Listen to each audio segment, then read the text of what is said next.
Oh, baby. Happy Labor Day, everybody. Welcome to Dave and Joe are bored, and yeah, it's just me because Joe, hey, he had other things to do. So instead of Joe, we're going to bring out Doc Severinsen. So is Doc here? Is Doc here? Ladies and gentlemen, it's Andy Bennett. Where's the, there. Thank you. There's your comic book artist extraordinaire and lifelong BFF. Well, not lifelong, but, you know, feels like it. Close to it, sure. Good to see you, buddy. Yes, likewise. You want to talk about Bob Dylan for a minute? I really don't know what to say about Bob Dylan. I could give you a brief bio about how he was a folk musician, and then he had electric, and then he was in the Traveling Wilburys. And all right, that's enough. That's a minute. That's good enough. That's Bob Dylan. Yep. Oh man! So tonight we have our buddy David Hartman, because he's a big shot celebrity. When you live in California, you're David, but when you live in Ohio, you're Dave. Some of us are Davids, but most of us are Daves. Yeah. Well, we are the Daves, you know. These are the Daves I know. Yes. Supposedly, Kids in the Hall are going on tour again, coming soon. So, there we go. Worth a look. I think when did we meet David? 94, 95? I don't know. I have no memory of a lot of things. Did I ever know David Hartman? 92, I'm going to say. All right. We all went to Columbus College of Art and Design together. Woof! Way back in the olden days. He went on to great things. I spend my life living in my basement. Wait, there. That makes me feel better. So tonight we're not going to do the little goofy bits. Adam is on vacation. Joe is on vacation. Whether or not they ever come back, who knows? So without further ado, we're just going to cut to the fun and bring out our buddy Dave Hartman here. All right. Yes! Hello. Star of screen and stage. Whatever. Is that what they say? Stage and screen. How are you, David? I'm doing good. That's good. It's good to see you. I know. It's been quite a while. Only, 20 years, really? I mean, we see each other and talk online and stuff. And, hey, but do we? But do we? No, we don't. Yeah, not really. But so that's what makes us all good friends. We're just comfortable with each other that we don't have to constantly, hey, buddy. I make a point to drop by every time I'm in California, which is about every 15 years or so. Well, the door is always open for both of you. So. The joke, I think the last time that I saw you, my brother lived in LA for a while. And so in like 2000, 2001, maybe 2002, I would go to San Diego Con. Oh, and so last time I saw it was like, hey, it takes a big convention to see each other for 5 minutes. Much how it is. That's how I see like Joe Caroni or Jamie Snell. It's always at cons, right? Yep. But really, I mean, if you're like me, and I know you are, new things are 10 years old. Yes. Yeah. Oh, that's new. Yeah. I had a big flood down here that ruined a lot of books, and I remember going through them to insurance itemize things, and I was like, "Oh, this is brand new. I never read it," and it's like 12 years old. Wow. Well, just the flooding, Dave. That's one thing I don't miss. That's true. Sump pump. No, instead, you have fires. Yes, fires, earthquakes. Liquefaction. We got it all. Ooh. So we're going to try to do our best within the next hour to run through your career, try to not digress to our own little goofy discussions, which might be more entertaining. But hey, if anybody wants to be invited to the after party, So we're going to talk about your career and your work and all this fun baloney that people want to hear about. But the big question that I need to ask you that's been burning in my brain for years: what the hell happened to your Star Wars figures? Well, I still have most of them, but they're in a bag in Ohio. Right now, I've had some sent out. Hey! Where in Ohio? Well, let me tell you this, Dave. One thing that helped pay for my college was my Star Wars figures. My mom, luckily, being collectors, realized the profitability of Star Wars, and when Children's Palace would sell out their Star Wars figures for 99 cents, she bought boxes of them. She brought them out. Every birthday, there was a box of Star Wars figures. My mom would say, "Okay, pick out 2," and she brought for my college. She brought them out to us. She brought some of them out to us in like '95. We were a bunch of or don't know who else was over at your house. Oh, really? Yeah, and your mom brought out a bunch of the like a box of unopened mint on card extras, and we all just were like, "The hell," you know. And then we're like looking for exits and trying to see like just how many people we'd have to take down. Yeah. And how do we really like you that much? There's some really great stuff. She also had like some of the Mego. I remember we had Captain Kirk and Spock Megos still in the box, you know, but so close yet so far. I couldn't touch them or play with them, but you know, they were there.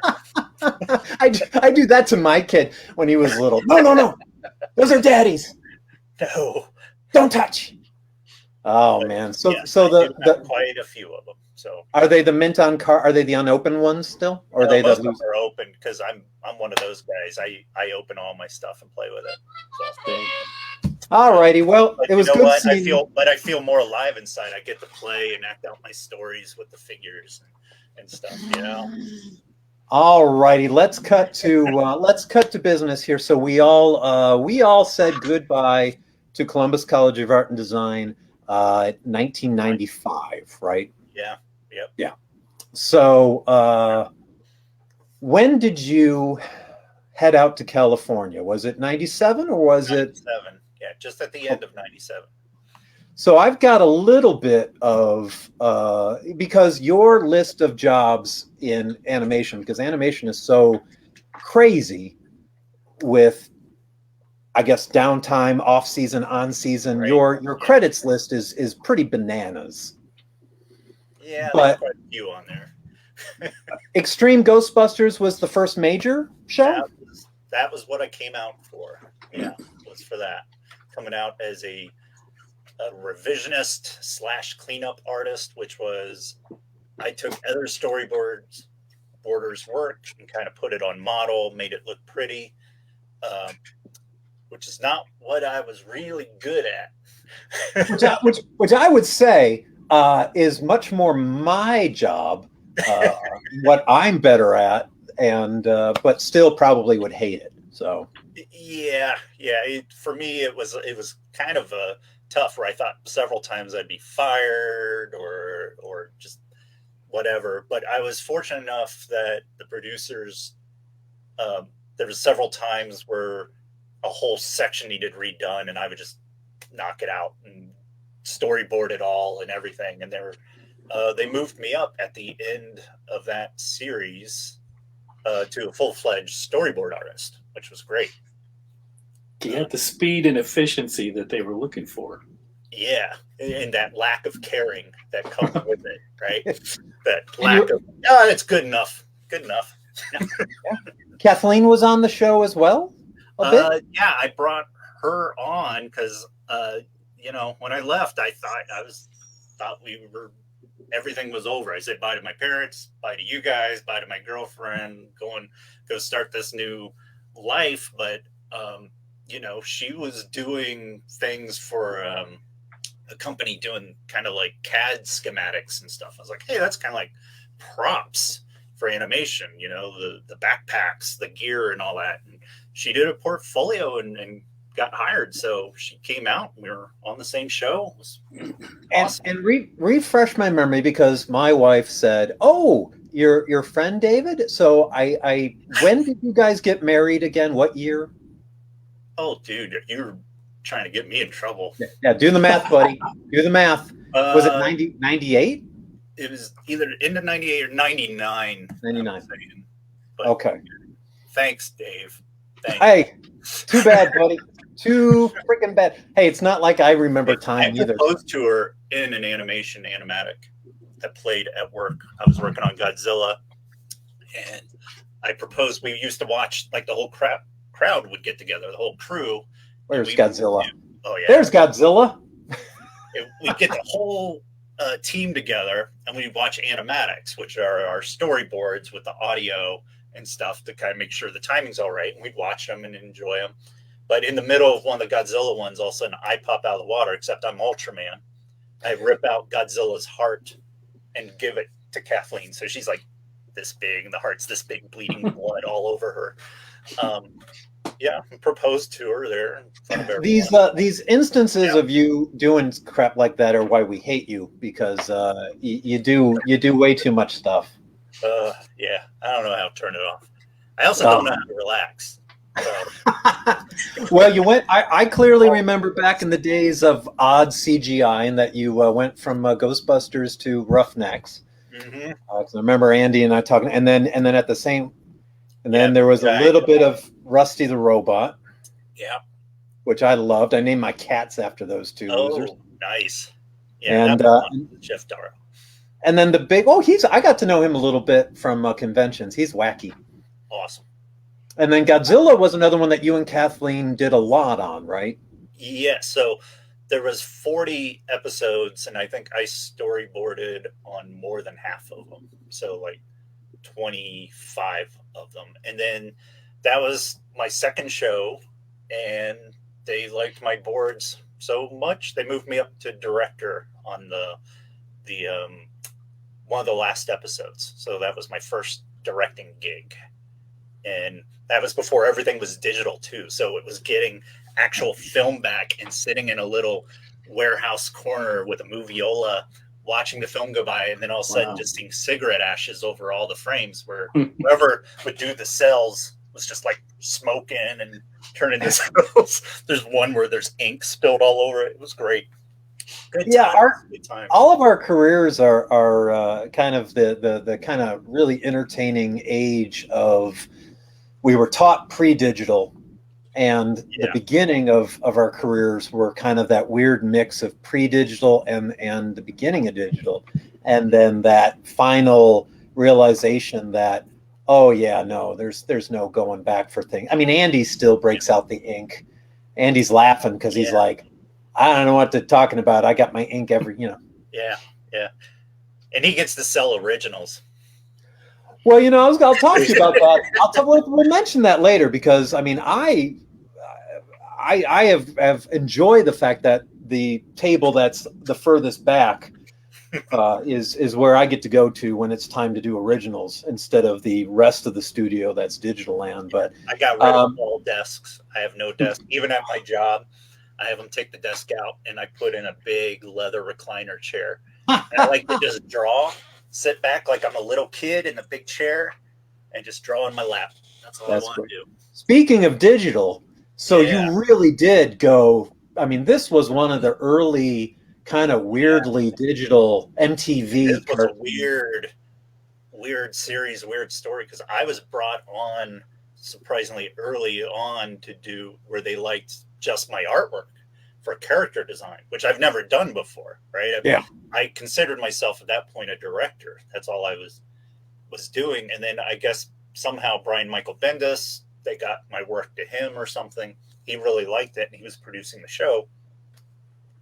So they brought me on to do character design and eventually art direct, so I would use a lot of black with these bright colors and stuff, which I love in my art. But I'm not a character designer, and what made it tough, and tough for me and my producer, who was kind of my mentor at the time, helping me quite a bit out, who Peyton, it was nerve-wracking because it was right when Sam Raimi's Spider-Man we started this right before it was to come out, you know, and it was going to kind of be like, hey, we're pushing Spider-Man. Marvel's still chapter 11 at that point.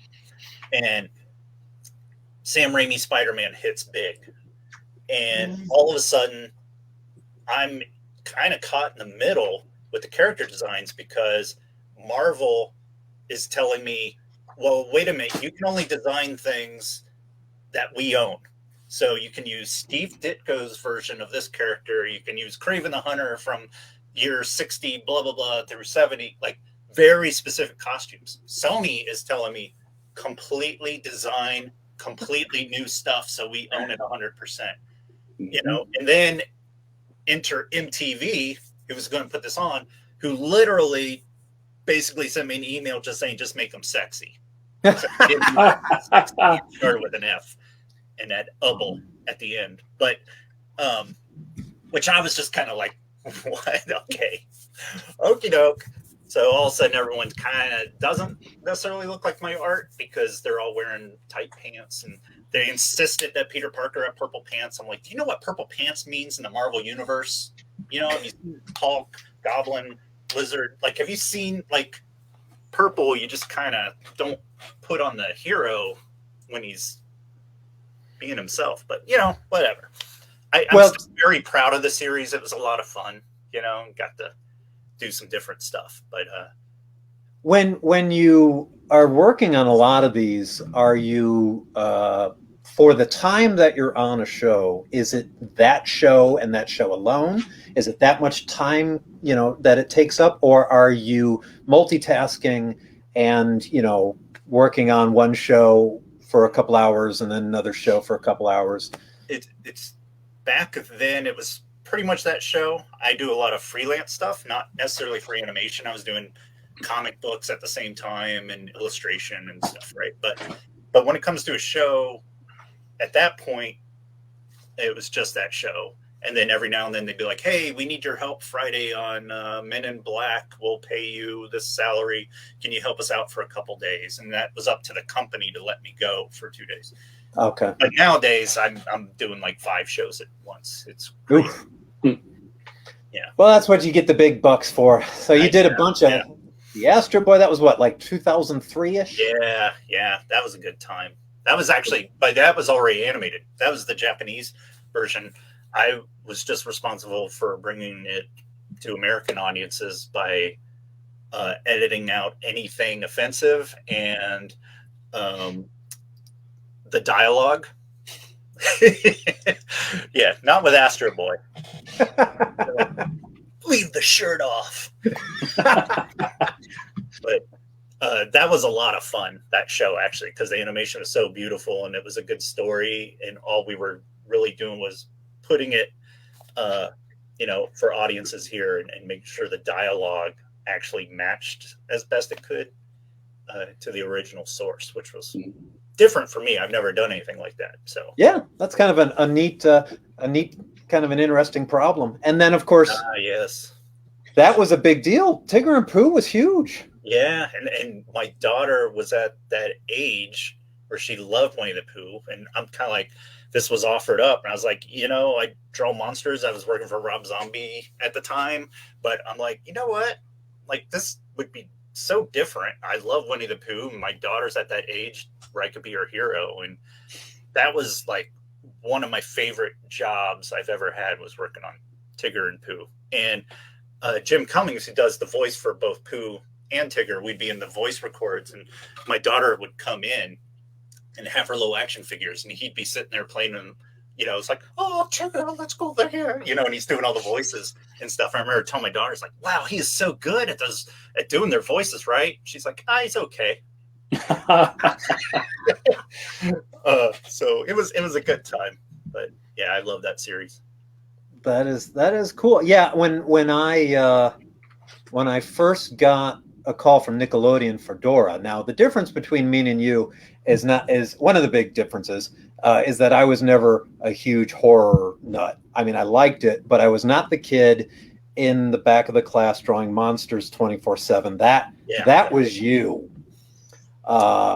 I just like drawing. So when I got Nickelodeon, got involved with Nickelodeon on Dora, at the same time, this game company got me started on this zombies game. And Yes. so that started a very entertaining career of having this weird, contrast between It the keeps you cute kids. balanced. You don't fall in too deep on either side, right?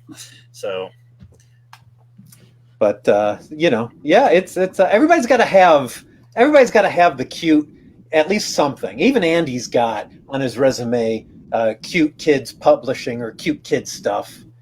my We first all published been- thing was a children's book through back in Ohio. So the Boondocks. The Boondocks. Our buddy Perry loves the Boondocks. Yeah, that was a fun show. Like I just storyboarded on the first season because this is one of those gigs where I was kind of like in between projects at Sony, but they didn't want to let me go. And this show came up, and I talked to the creators and producers, and they liked my stuff. So I kind of helped out for the first season, and then Jackie Chan Adventures came up, and they moved me to that. So Did not do a I picture. enjoyed working on Boondocks. I know there's a lot of horror stories on certain aspects, but I enjoyed it. So now, when you're working on a show like Pooh, for instance, which was a big, a long-running, fairly long, was 3 years, or is it? It was only 2 seasons, but yeah, it was 3 years of work for me. So When you're working that chunk, which is actually pretty darn good for, I mean, I live in licensing land, and right. 3 years is enough where the toys come out maybe That's twice. usually about all it lasts for toys. Yeah. Dora and SpongeBob, I got spoiled on that; those lasted decades. How much of a year is there downtime in animation where there's off season for you when you direct, or is it really a full year of work?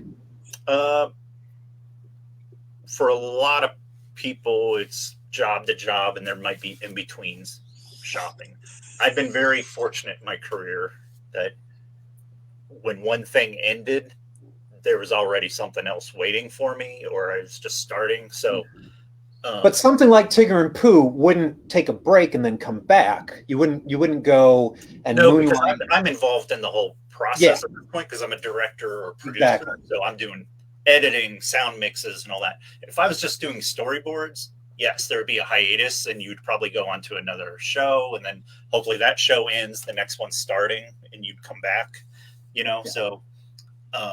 But yeah, there's definitely a downtime there. And then, with California rates and stuff, it's not like you got a nest egg and you go eat that up during that time, so you got to keep working. I can't tell you how much, well, I can tell you. My son and I loved the heck out of Transformers Prime. And this was so much fun personally for me because my son was the perfect age at the time, and I was just talking to him at dinner. Adam's usually on the show. I said, "Come on." And he's like, "Eh." He's like, "I don't remember anything. I got the toys." And I was like, "Oh, come on. It was Wheeljack." He's like, "Yeah, I know, Dad, but," and then, he just runs off. But This was such and I know it was such a hard, probably just all-encompassing pain in the ass for you, but at least it was a fantastic show. Thank you. I mean, this was one, I said there's Tigger and Pooh. This one goes just a little bit higher than Tigger and Pooh in my career for me because, one, growing up with Transformers and G.I. Joe, right? Like those were the two big Hasbro products that we played with besides Star Wars inner stuff. And then, one, they brought me on early on, producer Jeff Klein, who was producing the show alongside with Kurtzman and Orsi, who were the guys who wrote the movies, but also the reimagining of Star Trek, the films that came out. And they were kind of like, at the top of their game right then. They treated us like superstars. Yes, make them sexy. But they treated us all like superstars. Like we're working on the universe a lot. I've got to direct the first episode, and I got to pitch it in Spielberg's pitching room which was just like full of all the original art of Mad Magazine spoofs of his movies. It was just like crazy, because animation, you're usually kind of like, you know, the kid that they just kind of, yeah, go over there, entertain yourself for a while. You know, we're making movies over here. We're kind of, you know, the lower end of entertainment. And this was a show where it was starting out for a new channel called The Hub, and they were putting everything into this, and it was just so much fun, because working with all the writing team, I was in a directing team and art directing, the overall look, although other artists did that work because I'm not this good of a painter, but you know, I at least got to say yay or nay.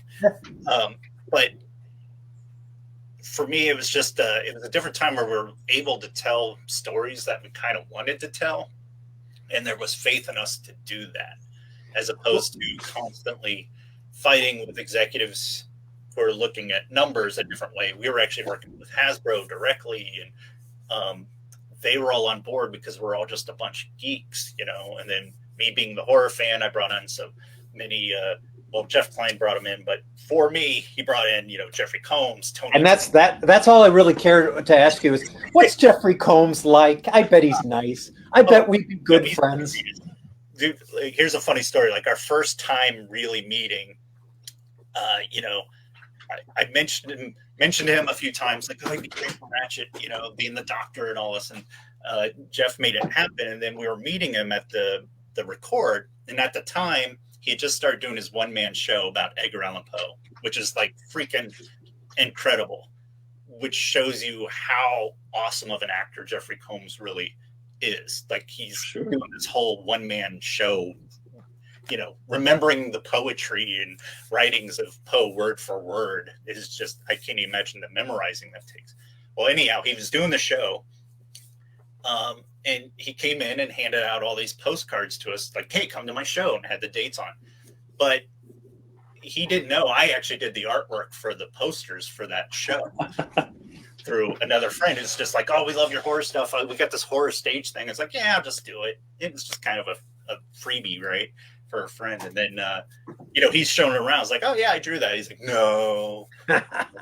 Like, nah, artists and animation people are two different things, you know. So, but after that, you know, we hit it off, and I you know, I think he's fantastic, honestly, because you read the script in your head a certain way. He reads it completely different than what you would think it was done, but yet it feels so right. You know what I mean? Yeah. So, it was a great show, and that was. And forgive me, I didn't look at. Was that Peter Cullen? Or was that okay? We had Peter Cullen and Frank Welker back as Megatron. Because these days you're never sure if it's them or not, and these days most of the time it's not. I think. Yeah, come and go. But we had to have Peter Cullen, and I remember the first episode I directed. We had The Rock, because Dwayne Johnson, because he was a fan of Transformers, and they were able to bring him in, and he played. Oh my God!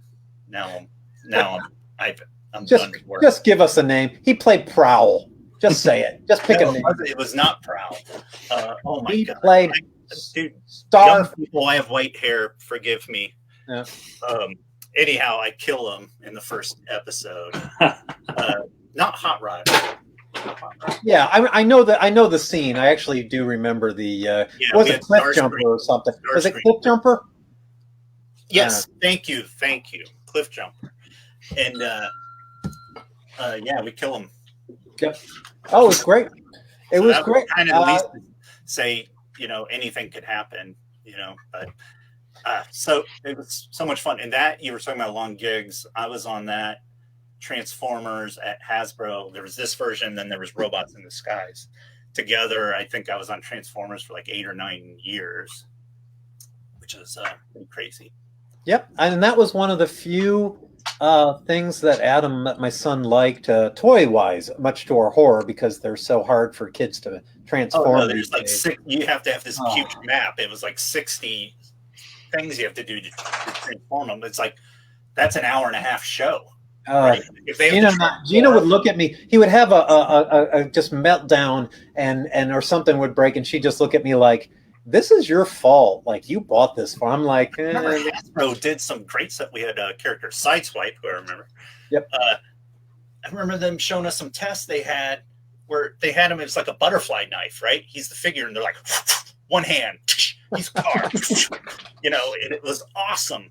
I don't know if they ever came out with that. I'm like, that is like genius engineering, but yet they wanted all these parts, so it felt like you were getting some money's worth out of stuff. But so that was that with the show. It's really hard to keep up the transformation scenes. Yeah, that's crazy. That's way too much work. Yeah.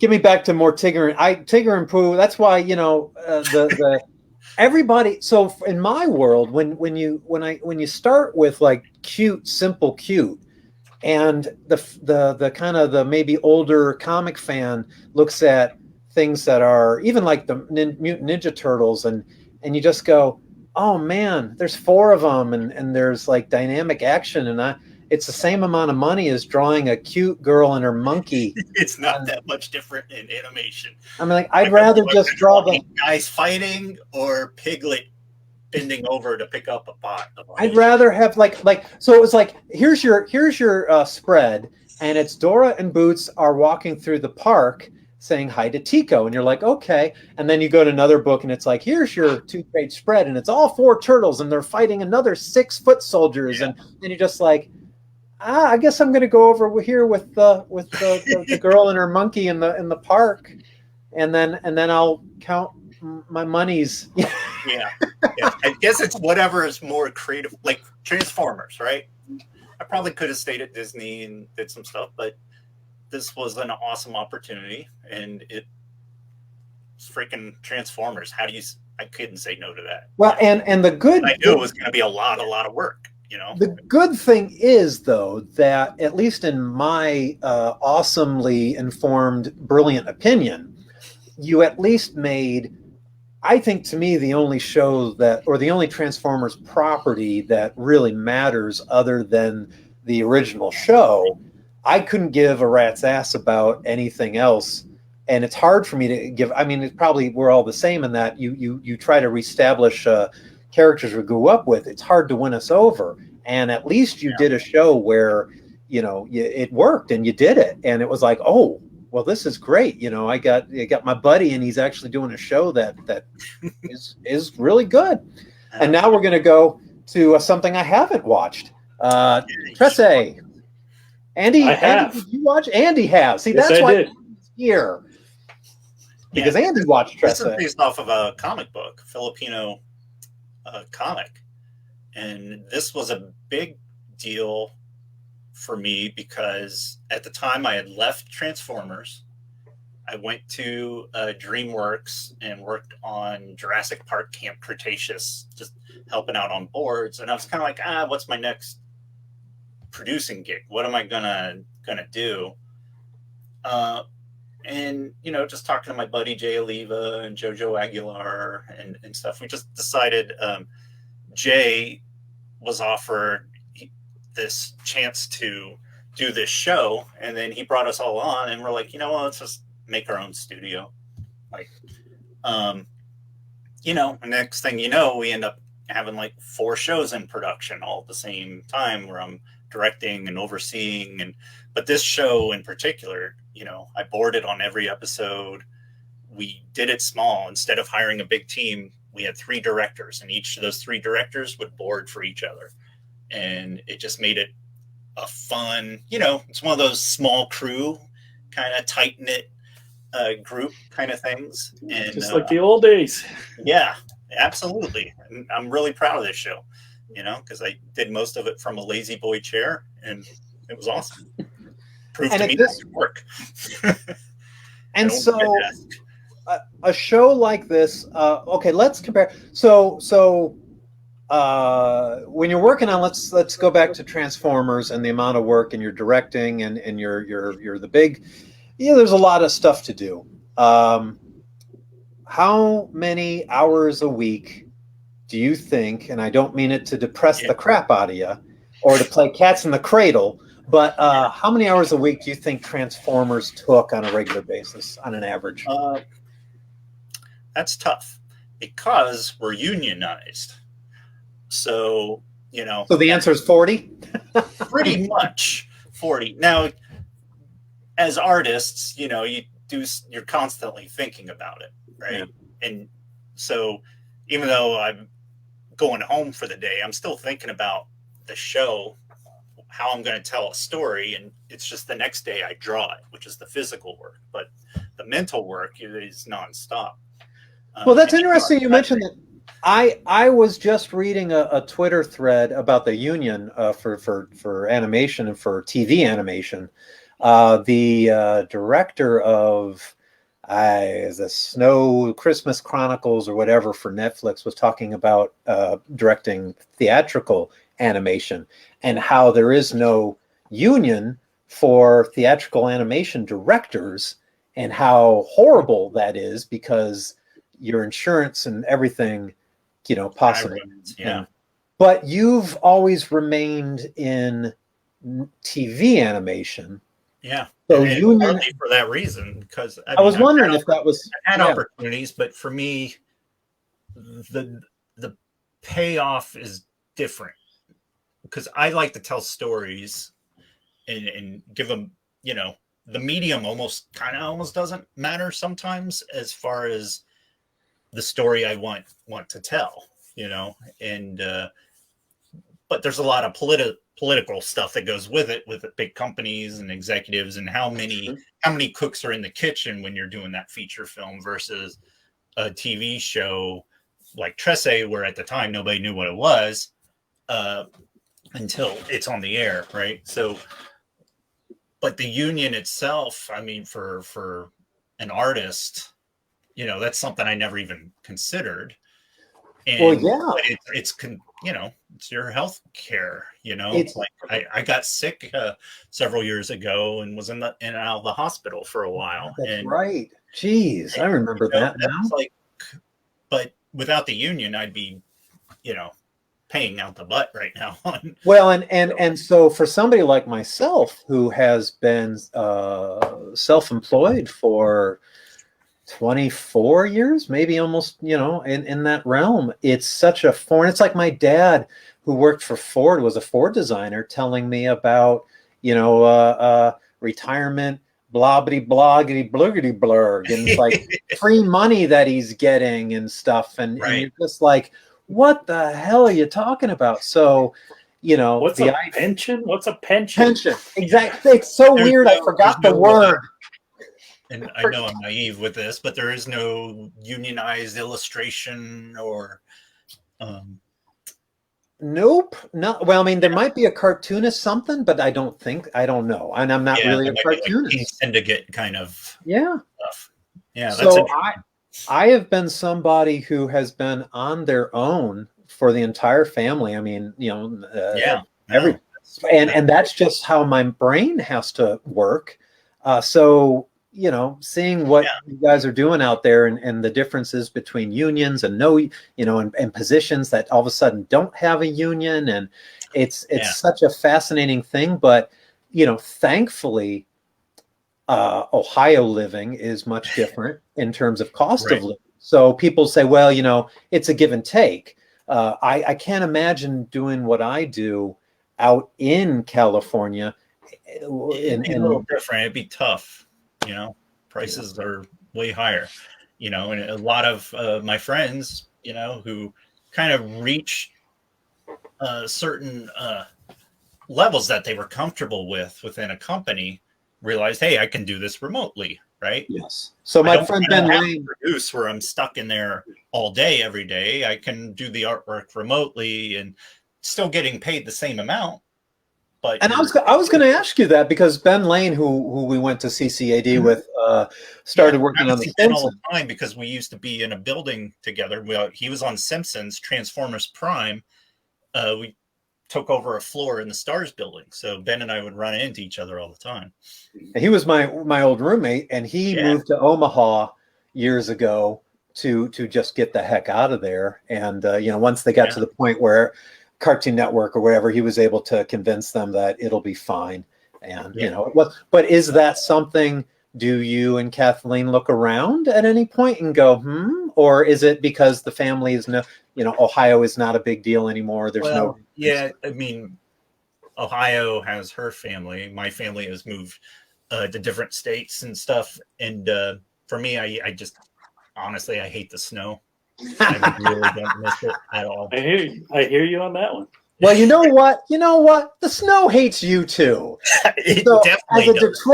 as a Detroiter who is okay with the snow, not the snow dams, they can go straight to hell. Those ice dams can just die in a fire. But It's fun to see, but then it's like, I don't want to scrape the car this morning. I don't have to start the car, let it sit for a while. And you don't have to start the car when all you do is live at home in your basement.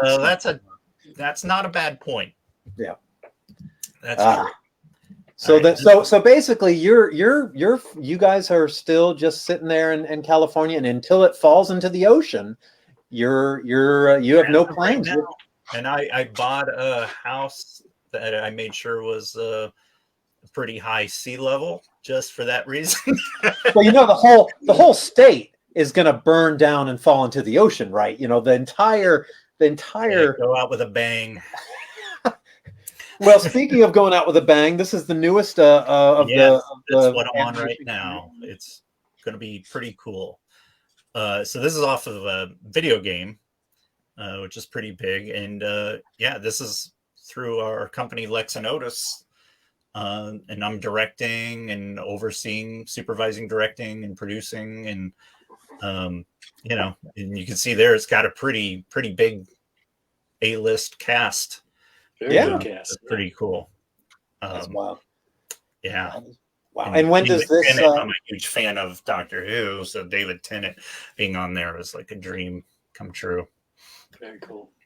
Yeah, that's wild. That is a wild cast. That's pretty impressive. And which ones are the jerks out of? No, I'm just kidding. So when this will be on what? That we're not sure yet. Because it's being produced by the company that owns the IP, and we're doing it for them. So they're looking and working on that right now. So it'll be somewhere, that's for sure. And it looks really good. I'm really proud of what we're doing on here, and I've kind of taken, for 2D animation, what I've done in the past, and we're bringing a lot more to it than I've done on any other 2D show. So I'm really hoping fans are going to love it. Normally, at this point, we would just skip to art and other stuff. But because you are an overachiever, we're still going with visual film storytelling, just out of animation into movies. Because you've been lucky. Not only have you always made your own movies, but you've been able to do some movie stuff as well. Starred in many times. And so when other than your stuff, when did you meet Don Coscarelli? Like, how did that start? How did that happen? Really weird. And Don's one of my best friends now. It's pretty crazy. So I was working at Sony. If people don't know who Don is, Don Coscarelli, creator of the whole Phantasm world. But Beastmaster was one that meant so much to me as a kid. HBO means, hey, Beastmaster's on. It was on HBO like every day. My dad took us to see that at the theater. So great. Didn't realize that there would be boobs in it, and we turned to look at him in the theater, and he's just like, well, hey, what are you gonna do? Yeah, that's a bonding moment with the dad. And to this day, that is a fallback bonding film of boobs and ferrets. God bless him. But so Don, it was weird. He had already started Bubba Hotep, and he had an editor. It just so happened the editor working on that was one of my assistant editors on Starship Troopers at the time. And he needed some help with some After Effects work, which I don't know anything about. But my main editor on Starship, Michael Smith, did. I mean, Michael been working together on helping me on my short films, and we were having a lot of fun doing that stuff. So this opportunity came, and Michael suggested, hey, can we pitch a main title idea? You know, would you be open to that? And it was just kind of him opening the door. So I did some artwork. Don came in to look at it, and he kind of was really digging my art and stuff. And, you know, we got brought up. I was doing short films and do all these crazy effects and stuff. And he was like, hey, can you do wire removal? Because I need a few shots with wire removal. I'm like, oh, yes. Hell yeah, I can do wire removal. He leaves. I start Googling how to do wire removal. I had no freaking clue. Can you ride a horse and also speak 12 languages? Yeah. Yes. I knew I could do it if I just knew how to do it. Right. So, you know, we did that. He liked it. He kept giving me and Michael more and more shots. Next thing you know, he's given us visual effects supervisors because we did so much work and overseeing other people, which to me it's such a classic cult film. If you haven't seen Bubba Hotep, you have to, because good one. It's Bruce Campbell, you know. But in terms of your schedule, this is an extra. You've just this is extra work. Weekends while I'm doing Sony work, which was Big Guy and Starship Troopers. But we were young back then, and gosh darn it. Yeah, I was in a different state. You know, I kind of didn't care about anything. It's like I'm living the dream. You know, I would do this stuff anyhow. Oh yeah, Channel 101. Channel 101. I remember. I had to refresh myself on it, but we were watching. That was something that Andy would say. Oh, you got to check out what Hartman's doing, and and I just rewatched a lot of Magic House. Oh my God! Which is the full name again? Adventures und Magic House. Magic House. Which is our buddy Brian Bow right there. Yep. As the mime, and you as the cute Girl Scout. Yep. And that long hair. So sad I don't have that anymore. I bootlegged. Here we go. Let's see where I found this. I bootlegged a lovely little moment of Magic House. Shut up, you stupid old Bigfoot eyeball! I'm not doing nothing! There you. Oh, I'm just gonna play that over and over and over again. Just loop it. Just gonna loop you yelling, which is the Hartman staple, is to just have yelling and just weird yelling. Yes, and crazy monsters, just bizarre. But this was one of those things where I saw it. They had just kind of started doing it. I saw it online, and I was just like, this is the kind of stuff I'm doing anyhow. I'll submit some stuff, and they played it, the first one, and then it just kept going and became good friends, with Rob Schraub. And I worked with Dan Harmon and Justin Roiland, who went on to Rick and Morty, Lonely Island. So, for those who aren't familiar with it, Channel 101 was a website competition of shorts of just crazy fake TV pilots. You had 5 minutes to make a fake TV pilot. It would play at a bar, and the audience got to vote for which shows they want to go on to another season or another episode. And then you were canceled. So this one went for 3 episodes before I got canned, which was, I thought, a pretty good running, to go that long.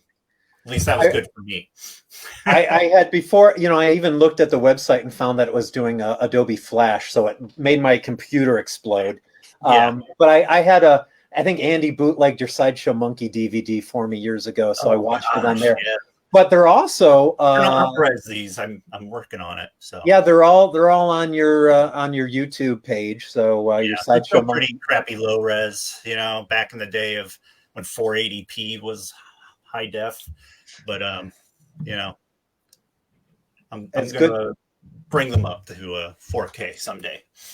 And then you also continued with Don. So John dies at the end, which I don't know, Andy. I know you've seen it, but sadly, I love John dies at the end. This was a lot of fun, and I helped Don storyboard some stuff, doing visual effects, but I'm also in it. There's a meat monster, and I do the voice for him. And I remember You designed the meat monster, though, right? Yeah, I did early designs, but it's really Creature Core Creations, who I believe is actually in Ohio. I'd give them credit because they're the ones that built this thing and made it work. I just came up with a bunch of meat thrown together with a turkey head. But it looks like something you would make. It does. Like you look at that and you go, that looks like a Hartman.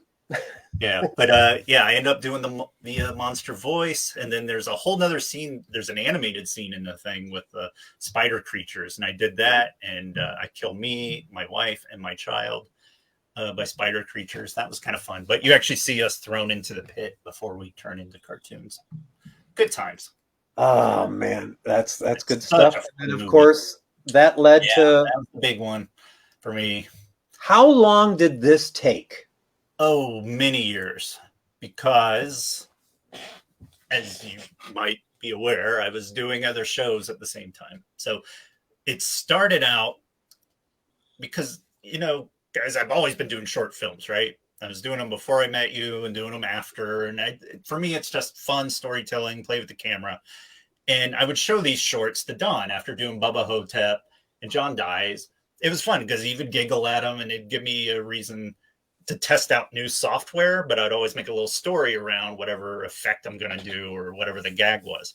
And I'd just send them to Don, just blindly, hey, here in your email.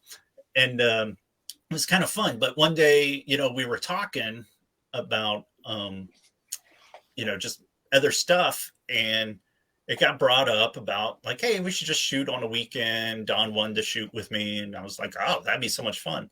And then I was like, why don't we just do a Phantasm thing? Because that would help my reel.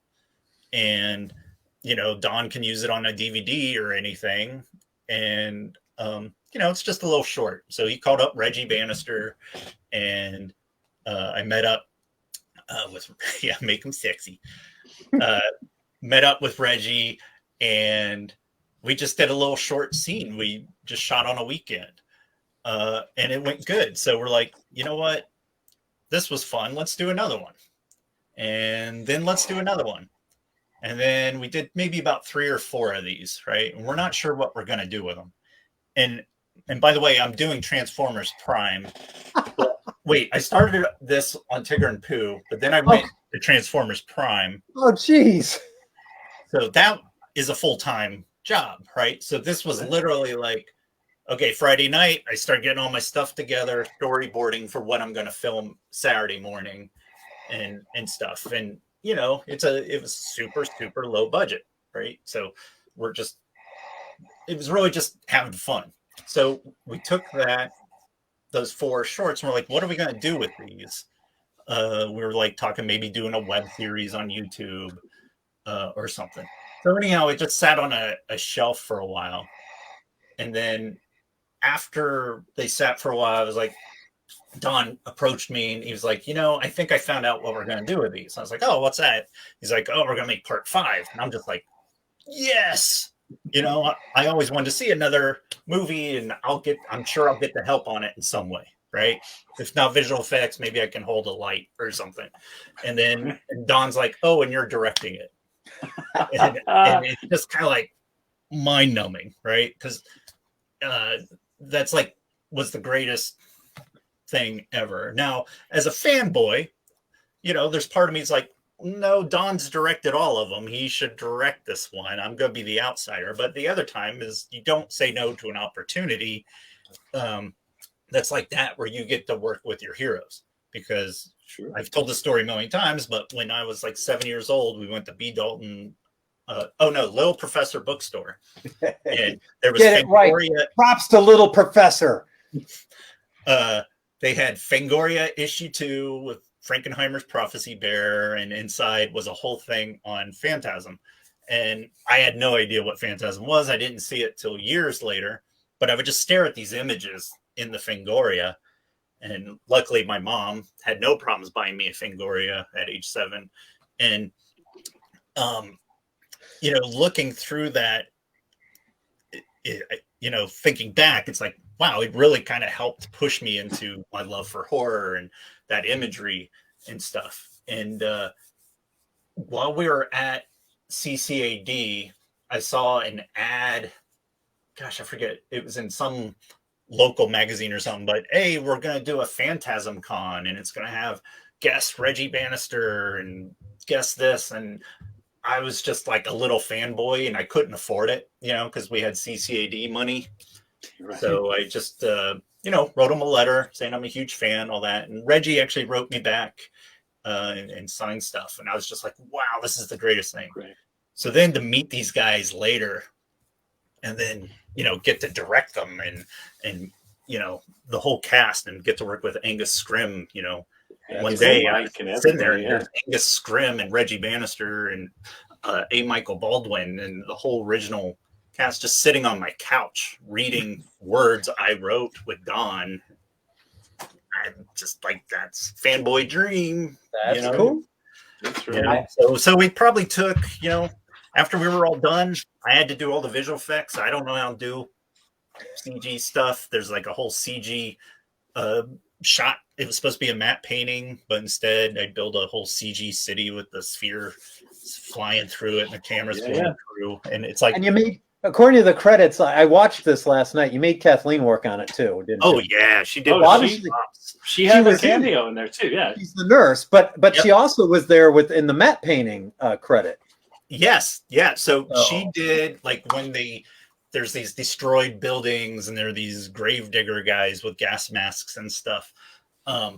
This was at the early, for me, rotoscoping wasn't really a thing, right? So I had to rotoscope all these people out, and Kathleen would paint over the backgrounds because we decided later on this set location was going to be apocalyptic, but we didn't shoot it that way. So, you know, it was kind of the nature of how things developed.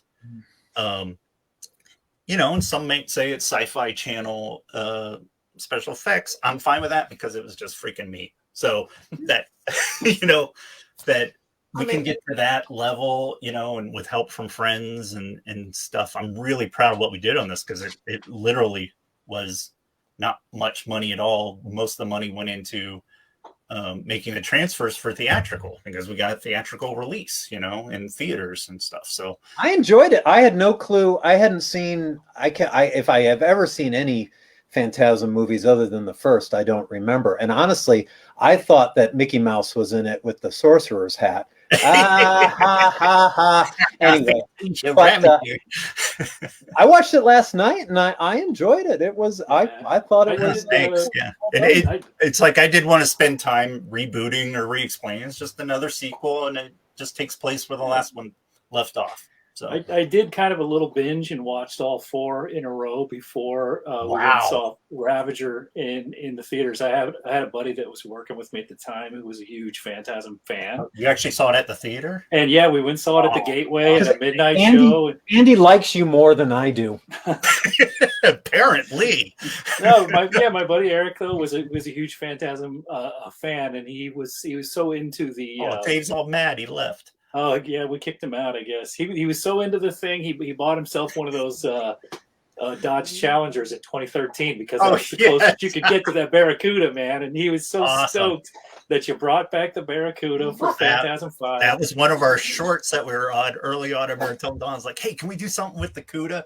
Like, so that CUDA, Andy, Don drove it over to my house. It stayed in my garage for like 3 months.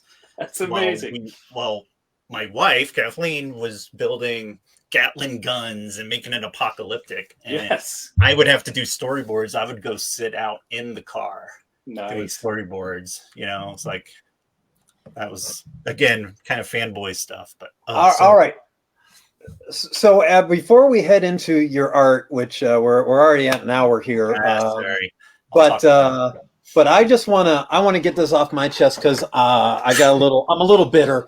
Back in 1995, I got to be in one of your short movies. And as I watched you kind of continue, you know what? Let's roll a clip. I brought a clip. Oh, God. This is a clip of it was a cop movie with a monster. We had Brian Ball was a serial killer ex-cop, and our buddy Matt Baxter was a giant monster. And there was a lot of other stuff going on that you were probably kind of like the deputy rookie cop. I was the rookie cop, and I thought that I was onto something, that this was going to lead to things. And let's roll the clip here. You do it again, okay?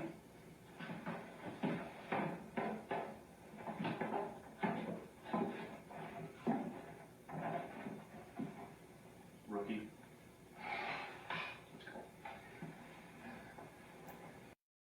That I mean, I'd watch it. That's the only. That's I think the only. I missed a huge opportunity there, Dave. It's 20 seconds. It's the only 20 seconds that's probably showable, and I didn't have any lines in that scene, so that makes it even better. Well, you gave me a kiss on the cheek in one shot, which none of us were ready for.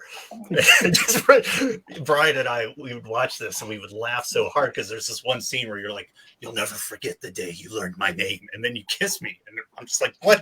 That is not what we talked about for this shot." Yep. And you followed that up with, "You do that again, and I'll kill you." Right. Speaking of this movie, now, Matt, let's bring up Matt Baxter is here with us for the after party, but let's bring out our buddy Matt here. Hello. Hi, Matt, how are you? Hey. Matt, you were the monster in this fantastic movie. Did you think it would lead to something bigger?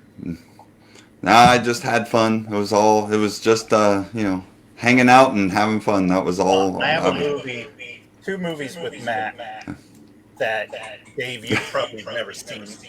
One was a vampire one, which has the best line ever from Matt, which is he's talking on the phone. "My girlfriend went to a party without me. I'm going to kill them both." And just hangs up the phone. We were always kind of like, both who? All right, that's enough of Matt. Goodbye, Matt. All right. Anyway. Matt's making the sound go weird. Oh, God bless him. Anyway, so I kept seeing you do all this stuff, and I just was like, any minute now, there's going to be a sequel, and there's going to be talk, and I would do conventions, and people would say, I'd sign stills. Dude, if you want to move to California tomorrow we'll do a short film. Okay. Offers open to everybody. So because my family spent an evening in the Charlotte airport, American Airlines gave me $150 credit. So wow. I'll see you Wednesday. Awesome. You should do it. I'm serious. I'm always filming. Like my whole office is just filled with C-stands, lights, cameras, sliders, everything. All right, let's get to some artwork here because I know how much it means to you. I love this. This book made me bitter because I'm the zombie artist, but no, you're a zombie artist. So I saw this at half price at the bookstore, and I was like, you rat bastard. That's the dream, though, when you make it at half price books. Oh, isn't it? I love it. I love buying my own books at half price books. I know. That you autographed for somebody else ahead of time. Oh, I did. I found a Dora book in the collectibles section. And it was this beat up book I had signed and doodled to Charlotte, let's say, and they were trying to sell it for like $25. And I went up to I was like, if this sells, I have like a case of these, and if we could split the money. Oh, that's awesome. But no, that person was on minimum wage. They weren't going for that. They looked at me confused. Go into a Barnes and Noble, find one of my books, and just autograph it. I keep meaning to do that, but that would be awesome. That's a brilliant idea. I'm not that. I did that at the OSU Wexner bookstore one time. Did you? Yeah, and we asked them first, and they were super excited about it. So that's awesome. That was pretty cool. Yeah, this was a fun book. Flip books are always awesome. They really are. And this was a lot of fun and something totally different for me. And this, to be honest, this was an idea.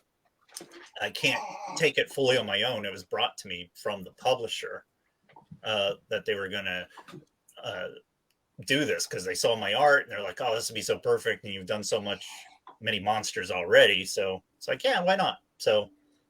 Okay, so this reminds me of one of the other questions and another bone of contention that I have that I'm not hugely bitter about, but I am. I, have tried to do horror art for 20 plus years and zombies and stuff.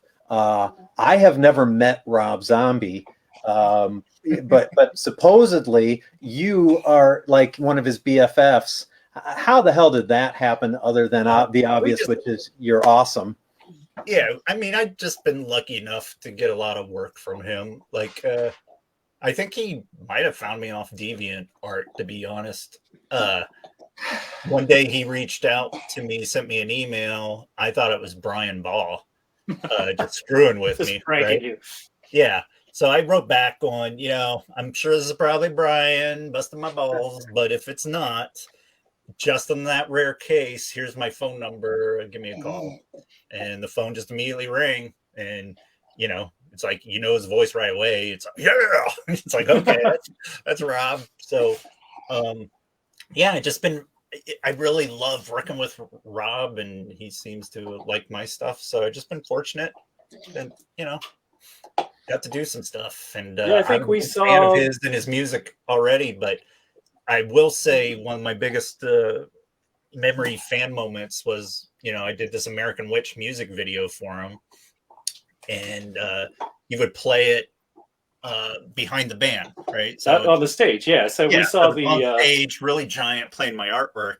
And we went to that concert and saw that firsthand. Whoa! So that's kind of amazing to see an artist like him playing music while your artwork is up there is just surreal. But what made it even better was, I'm the old guy down kind of in the pit, and I had done t-shirts art at the time too. And some kid comes by, pushes me out of the way, knocks my drink over basically to get in front of these people in front of him. And he holds up the shirt to show his friends going, "This is my fucking favorite artist." And I was just like, man, if he only knew the old guy, he just shoved out of the way. It's his favorite artist. So I didn't say anything, but to me, that was enough. But you cursed him, and later he died in the fire. He's one of the zombies in the book, actually. But and of course, Sideshow Monkey is your company. Is that your official? Was that an official company or just something you like naming stuff? No, it's an official company now, but it wasn't. I actually started back in Ohio just to put on my hat cans and stuff like that. Just to brand the stuff, yeah. Yeah, and it was kind of before branding was even a big deal, but I was just kind of doing it just for fun. But then people kind of recognized me from that and not my name, on DeviantArt and all these things before Rob Zombie and before I started directing and stuff. So it just kind of stuck, and I like it. And we all are sideshow monkeys working for peanuts. And so we've just got a whole bunch of your art from over the years, which is rejects. Oh, and I got to brag about this one. This is one that was like Spectrum. Spectrum, the book of fantastic art. Yeah. I've been in it. I've been in it a lot. Yeah, Andy, I won the Silver Award for this piece, the Silver Comic Book Award 1 year, and I got this. Look at this Illuminati award. Whoa! Hey, look what I got, Dave. I got a pen. Sorry, I had to brag because that was awesome, like probably one of the that's like one of the only awards I've ever won. So that's awesome. Yeah, when the only genre award that I got, and it was for the Zombies game, and there was a review that said it's not going to win any awards, and it won like an Origins Gaming Award. But awesome. in order to properly go with my life, I was at the ceremony, walked up on stage because they let you give a little speech. I grabbed the trophy, which had names on it, and it did not have my name on it. All these other people, but that's horrible, Dave. But not mine. And this jagoff that I kind of worked at that was a total loser had said, "Oh, I could get that replaced for you." And I was like, "Nah, I like it more this way." Andy, is that your dog? Do I keep hearing your dog? Is that because is she making too much noise? Yeah. She's got a toy. She's down here under my feet. Sorry. Yeah, I heard some grunting. I thought somebody was just snoring. It's like a scraping noise. I don't. Yeah. That's awesome. Oh, All right, man. give it up. And you've got some of your Image Comics work, and this is all digital stuff, correct? No, this was drawn on crappy Xerox paper with a fountain pen tail. And then back colored the old days, of course. Oh, and then you've got your Adventures of Wright book. That's my old time since college, right? So yeah, still that's some old Xerox ash cans of that stuff. Yeah, look at that! Holy cow! I'm gonna switch. Let's see. Let's go to this is the first one. Oh, and the thing I like best about it is that I did a pinup, and we all thought maybe this would get us work. So right. My pinup has the address. I still have the original. I want. Oh, I see. But I like the fact that we put our addresses in there. If you want to buy it. Oh, nice. Nice. Yeah. I'll get right on that. Yeah. That original now is probably worth $20. You did it on, if I'm not mistaken, Ad Art paper. No, it's Coquille. It's the same board that I use for the zombie games. Okay. Yep, been using that stuff way too long. So it's actually, ironically enough, the same technique, not as good, but the same technique that I went with for the zombie game series. Yeah, I love your stuff, Dave. Your new stuff is amazing. Well, thank you, sir. I really don't. Well, I like your stuff too, and I think the thing that I like about it, and it's the same with Andy's stuff, is that our work is so. And the Wright book is available on Amazon, right? Yeah, it says right there. It says right there. Plugs. Look at that. All plugs. The thing I like about your stuff, and the same with Andy's, is that it's so different than what either of us do. Yeah, I've always been looking at Andy's stuff since school because he's a master with ink. That amazes me. It's so different from each of us that there's no real like. If we take anything from each other, there's no similarity in terms of now you're just aping so and so. Yeah, after a while, like all through college, there was that this weird pressure and the pressure when we go to cons, right? Because the Image was big at the time, and it's like independent comics is starting up, and there was this pressure to almost kind of draw in that style, which is what I was doing, and all my sketchbooks have that style. And then when I came out here and doing storyboarding where style doesn't mean anything, I just started drawing, and whatever came out. And then people started liking my stuff, right? So, I just found what I like, and I just kind of do it. When it feels done, it's done. That's kind of the way it goes, because early on, and I was trying to do house style stuff too, and not getting anywhere with it. And then you start drawing what you want to draw the way you want to draw it. Only so many times Bart Sears can tell me I need to work on my anatomy. It's like, I know, man. Okay. I'd just like to say screw you to both of you. I've made an entire living off of working on house styles, and I have no singular identity at all anymore. So that's not true. You tell me who you want me to draw like, and animation's kind of like that because you have to stay on model. Oh, yeah. Right? So you do have to do that, but this is the stuff I do on the side. And for me, it's I'm almost all digital now because I still draw in a sketchbook every now and then, but it's pretty much the iPad is my sketchbook. And to be honest, it's like during college, I remember Hazelrig and Bots, look at my portfolio and they're like, dude, your color sucks. Stick to black and white. You're never going to be able to do color, dude. Like, just give it up. Whenever you think you're going to do color, stick your tongue on a toilet and slam the seat down because you're never going to do it. And that's the most Steve Bots thing imaginable. Yeah. Which I know the reason they were doing it was actually to try to get me to focus on that aspect of my art and get a little better. But honestly, it wasn't until I was digital that it clicked. Like I realized I hate painting because it's messy and I don't have patience for it. But once I went digital and I could start messing around quickly and know I can erase something and it's not permanent, and no cleanup experiment, then things started clicking a little bit. But what you do miss, so I for color work, I never got combined with I don't like painting, I don't like brushes, and I have a bit of color blindness. And I didn't mind the airbrush, and I didn't mind like wanting to be Drew Struzan, but I ended up having to always like fight a clogged airbrush.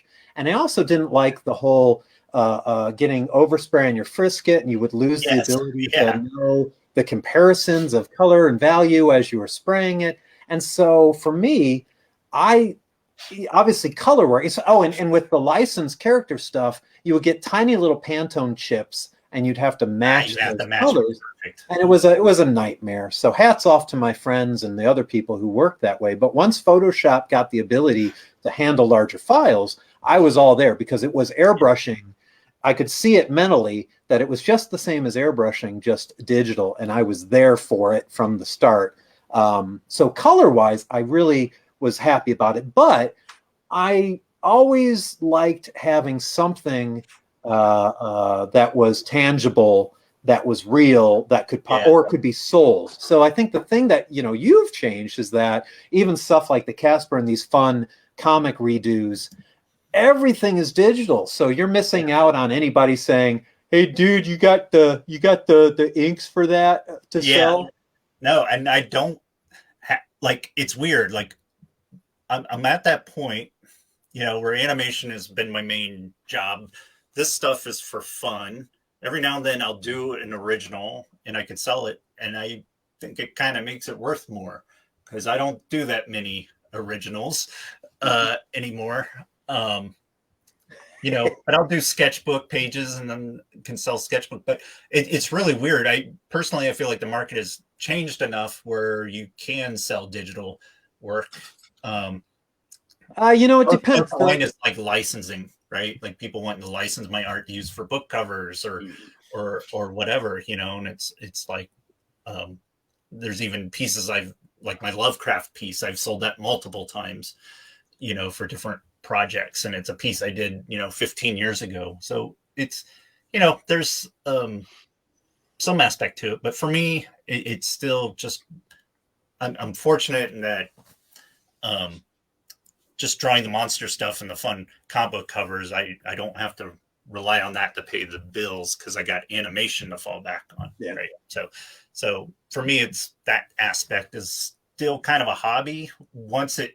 There's a time when it became my job, and that I struggled with quite a bit because I've always drawn as a little kid in my head. So once it becomes a job, I get grumpy. Well, I think that's a big difference between having the day job and with me. Every moment of the day could possibly be work that I've booked if the work is there. So there's do you feel guilty ever if you do something and you're like, I should be working right now? Well, the problem is I just wouldn't do something else. I would just work. Okay. And that people would say, what work ethic we all got, Well, and it's true. There's a lot of Ohio people out here.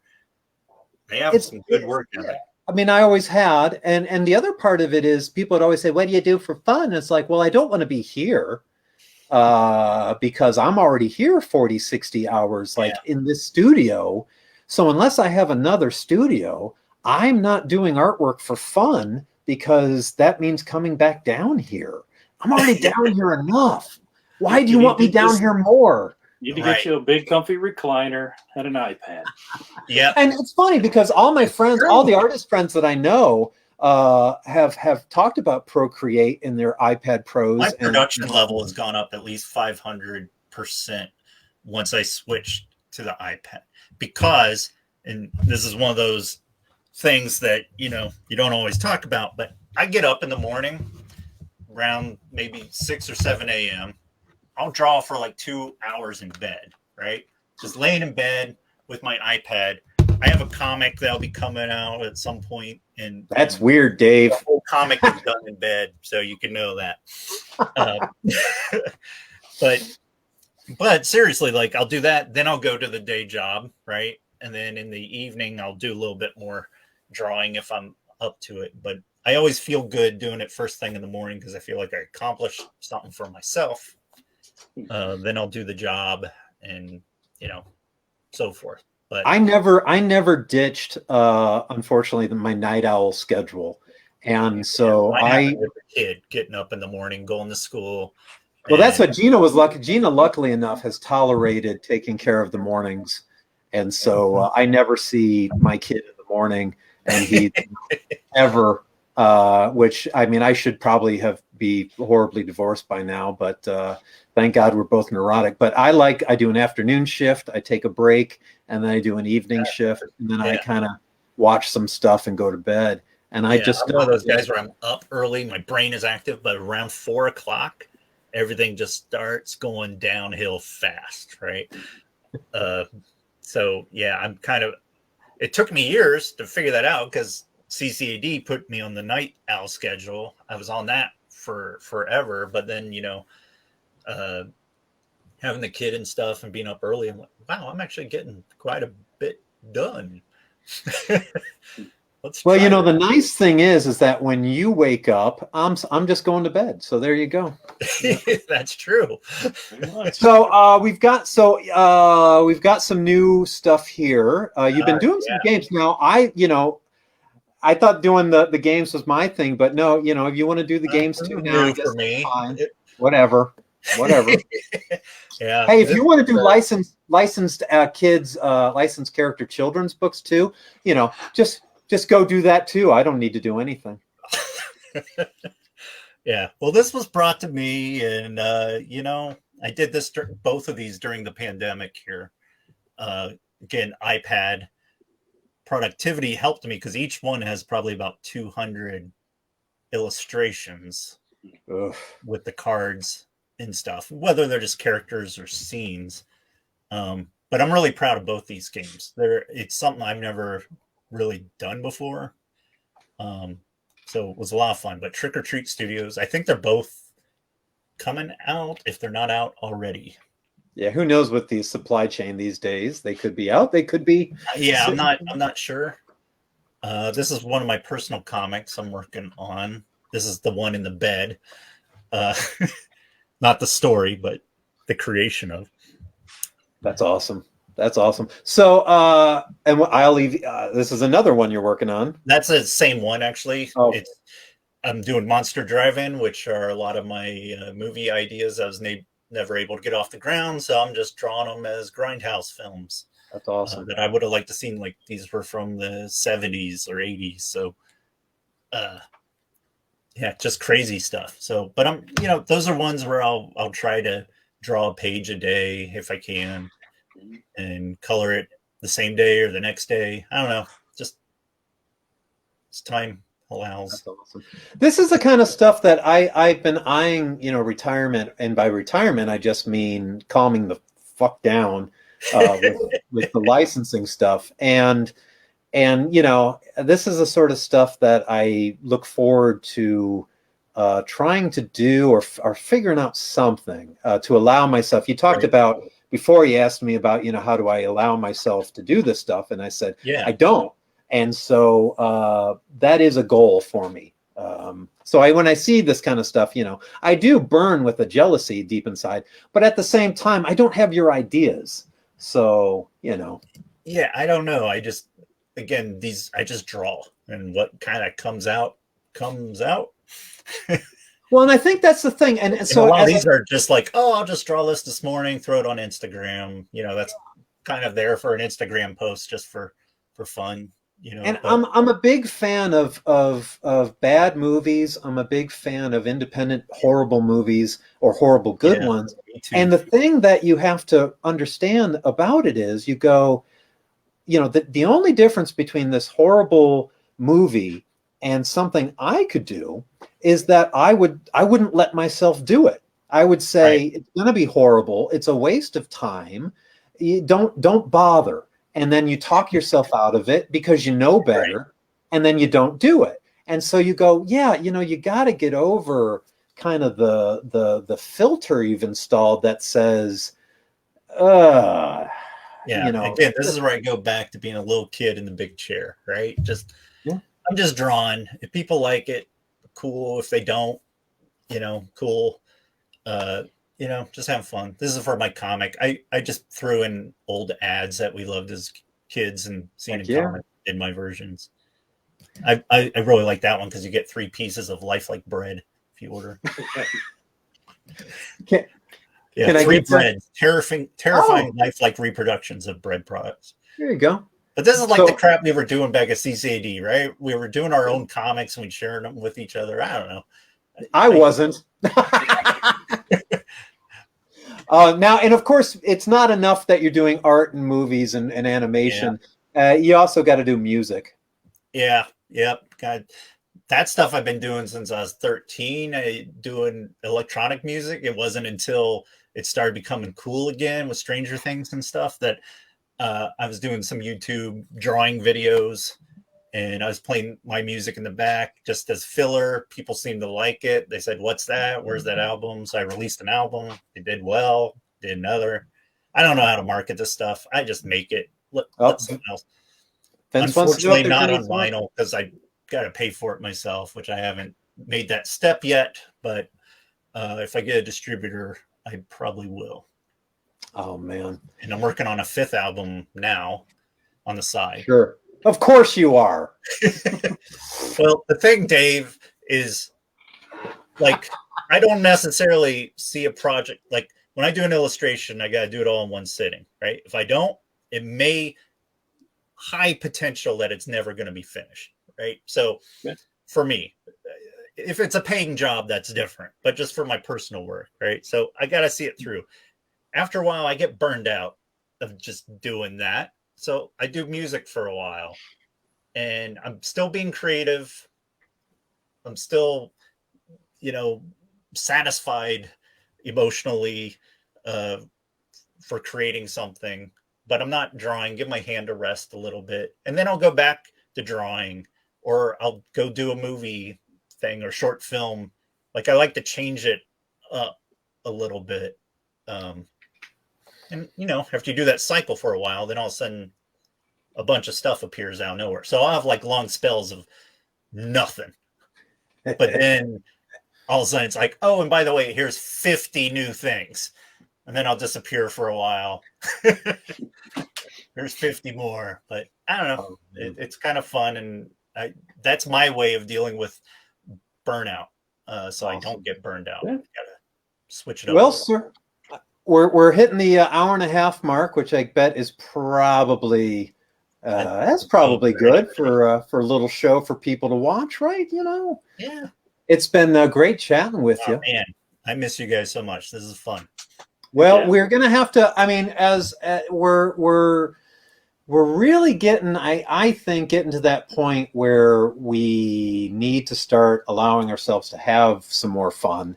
And now that the kids are getting a little older and being a parent, or maybe the work isn't as big of a deal as it used to be. So we're going to have to figure out something, whether it's seeing each other at a convention or in person or something, or if it's just working on some stuff. But if the gods shine on us accordingly, we hopefully have some more decades of fun left in us, and we'll get into some trouble. My goal is to do some sort of an anthology collection, maybe 10 years from now, where we all get to kind of put something together and maybe combine our audiences to. That'd be fun. But or if you've got anything for me to draw, I mean, something at least between. I tell you, I might need you and Andy's help just to get into it, because I know, Andy and you and your ideas and Andy's breakdowns and ideas, and I might need a little poke, but that's all right. But I know I can speak for Andy here, is that we've really enjoyed seeing the past 20, 25 years of your career. We miss you horribly, and we always are like, oh man, Hartman's doing this now. Yeah.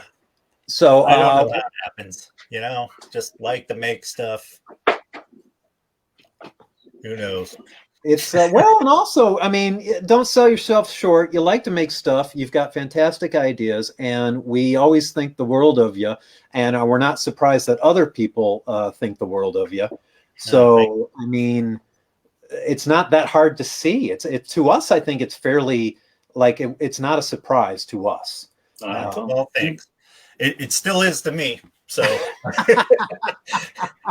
Hey, when this year got slow, I make, but just when this year got slow for me, I'm always like, hey, they finally realized it, you know? Good times. All right, Daddy. Well, we're gonna chat some more here. Yeah, unfortunately, thank you for having me on. I really appreciate it. Thanks for being on our show, Joe. Sorry you weren't here. Andy, thanks for being on. We're gonna say goodbye to Dave here for a second here, and Andy and I are gonna end the show. And do I even have? Well, we're chatting here. I got to call up some of our plugs here. Plug time. And I at least have to keep with our end Bluto Telegram, who will inform us, as always, it's goodbye forever every time. So, unlike most years, Mr. Andy and I have got a lot of appearances coming up with comic conventions for the rest of the fall, which is kind of rare. We don't usually do much in the fall, but this year the fall is very busy. Normally we've got Cincinnati Expo, but this time we're popping in just on the 17th of September in Monroe, Michigan for the Monroe Pop Fest, which is going to be a lot of fun. We've always driven by Monroe, Michigan, and now we're stopping. We're going to stop there. Some good guests on the list there with Jim O'Barr. Oh yeah, and Olivia Diabo, yeah, from Conan, and oh man, I get so confused. And then of course we're back as always to our friends, seeing our friends in Cincinnati on the 23rd and 25th of September, Cincinnati Comic Expo, where I got to do some Batman animated art for them. That was a lot of fun.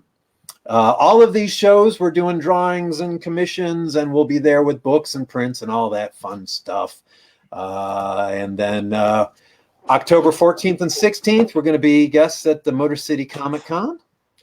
And we're going to leave your doggy. Oh, God bless her. She's needy tonight. And for the first time back in Columbus, Ohio, we got a pretty friggin' cool convention, December 2nd through 4th, Galaxy Con.